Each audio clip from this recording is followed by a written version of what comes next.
ये है मेरा टाइपिंग का स्टेटस, देख लीजिए। तो चलिए जानते थे सीबेट एंड सीबीटीएसटी की तैयारी कहाँ से करें। सीबीटीएसटी यानी टाइपिंग टेस्ट।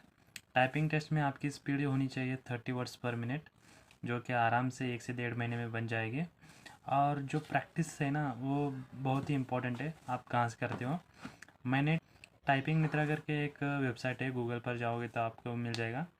वहाँ पर लगभग 31 रुपये का महीना या 15 दिन का कोर्स मिल जाएगा, वहाँ पर कीजिए।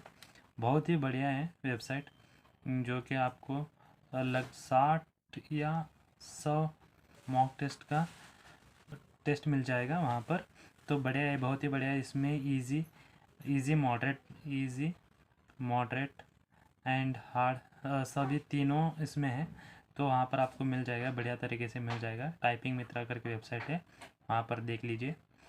1 से 1.5 महीने में अगर आपका अभी ज़ीरो भी स्पीड रहेगा तो आप 1.5 से 2 महीने में आपका 40 से 45 का स्पीड आराम से बन जाएगा। मेरा लगभग 50 का स्पीड है, मतलब मेरा स्पीड बन गया था। मैंने भी CBT2 होने के बाद ही मैंने टाइपिंग की प्रैक्टिस की थी।